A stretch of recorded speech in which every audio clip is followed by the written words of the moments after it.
Vamos falar agora sobre um dos temas mais importantes para a longevidade e a credibilidade de qualquer organização, que é a governança corporativa. Governança é o sistema pelo qual uma empresa é dirigida, monitorada e incentivada. É ela que define como as decisões são tomadas, como os riscos são controlados e como os interesses de diferentes partes, como por exemplo sócios, acionistas, colaboradores, clientes, fornecedores e a sociedade, são equilibrados de forma justa.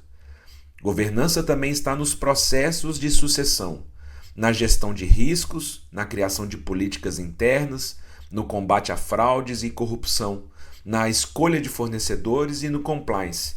Está inclusive na escutativa dos públicos estratégicos. Empresas com boa governança atraem investimentos, retêm talentos e constroem reputações sólidas. São menos vulneráveis a escândalos, estão mais preparadas para navegar nas mudanças regulatórias. Elas são mais respeitadas em conselhos, em prêmios e em rankings de sustentabilidade. E, sobretudo, são mais capazes de gerar impacto positivo sem perder a eficiência financeira. Por isso que no contexto de ESG, governança não é o G no final da sigla. As pessoas às vezes confundem achando que ESG é tudo igual. Não, ESG são os indicadores que nós buscamos, tanto na governança, como no social, como no ambiental. Mas eles não são equivalentes. Por quê? Porque o E e o S dependem do G. A empresa depende do G. Tudo ao redor de uma organização depende da sua governança. Então, sem dúvida nenhuma, a governança é o pilar central de qualquer empresa. E é na governança que eu defino, meus indicadores ambientais e meus indicadores sociais. Vamos falar aqui rapidamente sobre os 5 princípios propostos pelo IBGC, que é o Instituto Brasileiro de Governança Corporativa, e que alicerçam uma boa governança corporativa. São eles: o princípio da transparência, o princípio da responsabilização, o princípio da equidade, o princípio da sustentabilidade e o princípio da integridade. Esses 5 princípios funcionam como bússolas. Eles orientam a conduta das lideranças, fortalecem a cultura organizacional e elevam a confiança do mercado. Então vamos falar rapidamente sobre cada um deles. O princípio da transparência, quando nós falamos dele, pode parecer alguma coisa simples. Divulgar todas as informações da empresa. Será que é isso? Mas não é bem assim. Transparência não é abrir mão da confidencialidade, nem divulgar segredos estratégicos ou comerciais. Transparência está relacionada ao desejo de comunicar, de informar para o mercado o que está acontecendo em termos de diretrizes e objetivos internos. É ir além da obrigação legal e demonstrar de forma clara e acessível aquilo que realmente importa para os seus públicos de interesse.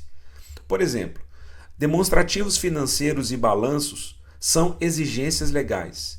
Mas quando uma empresa escolhe publicar um relatório de sustentabilidade, mesmo sem obrigação, ela está sendo transparente de verdade.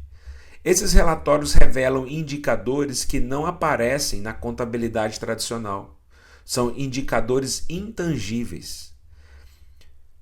Quer ver um exemplo? O percentual de mulheres em cargos de liderança.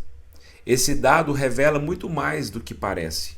Se esse percentual for muito baixo, pode indicar uma cultura excludente, uma cultura machista. Algo que afeta diretamente a imagem da empresa e sua atratividade no mercado. Investidores sempre observam esses valores intangíveis com muita atenção. Portanto, a transparência do negócio, uma governança transparente, gera valor, atrai investimentos e aumenta a confiança. Ela é uma parte sólida entre as empresas e as partes interessadas. O segundo princípio é o princípio da responsabilização. No passado, esse princípio era também conhecido como prestação de contas, mas hoje o termo correto é responsabilização. E a mudança não foi por acaso. Responsabilização significa responder pelos seus atos e omissões e vai muito além de apresentar relatórios. Trata de assumir consequências, tanto consequências civis, criminais e até mesmo com o patrimônio pessoal, se necessário, dos acionistas e da alta gestão.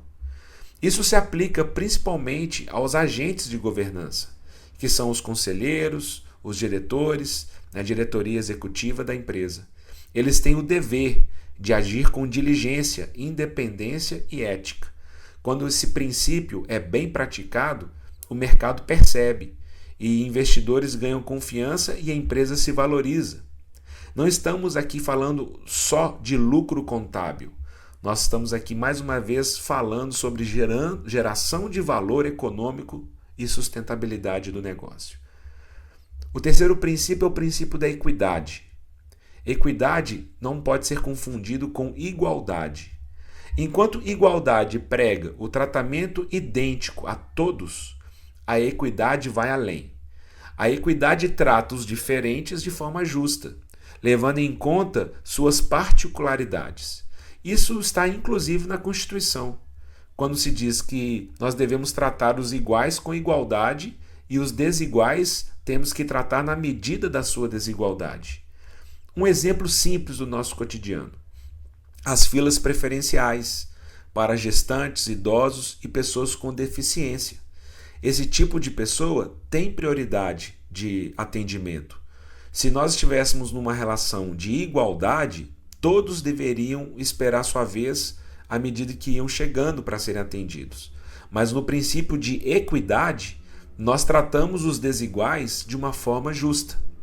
No mundo corporativo, esse princípio também se traduz com muitas práticas. Uma conhecida é a tag along, que garante aos acionistas minoritários o mesmo valor por ação que um sócio controlador receberá em uma venda.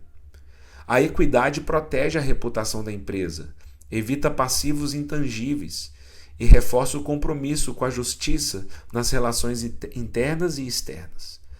O quarto princípio é o princípio da sustentabilidade. E é comum associarmos o termo sustentabilidade com questões do meio ambiente. As pessoas sempre pensam, sempre não, mas muitas pessoas pensam que sustentabilidade está relacionado a amar a vegetação, abraçar uma árvore e trabalhar o verde. Mas quando nós falamos de sustentabilidade numa governança corporativa, isso vai muito mais além do que isso e nós precisamos ampliar nossa visão. A sustentabilidade é a garantia de perenidade do negócio. Isso envolve não só o respeito ao meio ambiente, mas também a dimensão social e a viabilidade econômica do próprio negócio. Estamos falando de empresas que pagam salários dignos, que respeitam os seus funcionários, que dialogam e respeitam com as suas comunidades ao redor e cumprem suas obrigações legais e que, claro, para elas sobreviverem, elas são economicamente viáveis. Esse princípio afirma que uma empresa não existe apenas para ter lucro, mas ela precisa ser capaz de financiar o futuro de uma forma responsável, duradoura e equilibrada, não só para ela, mas para todos os envolvidos. E o quinto e último princípio é o princípio da integridade. Foi o último princípio que o IBGC estabeleceu. Até pouco tempo atrás, o IBGC trabalhava 4 princípios. E recentemente, nos últimos 2 anos, eles incluíram o princípio da integridade. Ele foi o último a ser formalmente reconhecido, mas ele realmente é um dos alicerces do negócio. Falar de integridade é falar de ética. E precisamos entender que quando falamos em uma conduta ética, muitas vezes nós escolhemos um caminho que nos custa mais caro. Quando a empresa burla processos, quando ela sonega impostos, quando ela pratica corrupção, ela pode até ter um lucro no curto prazo, mas isso vem acompanhado de muitos riscos invisíveis e isso gera passivos e intangíveis. São esses riscos, os riscos na reputação, na imagem, na confiança, que podem corroer o valor econômico da empresa no médio e longo prazo. Por isso, a ética precisa ser uma decisão estratégica. A integridade gera respeito, confiança e perenidade, e ela é a base da reputação empresarial.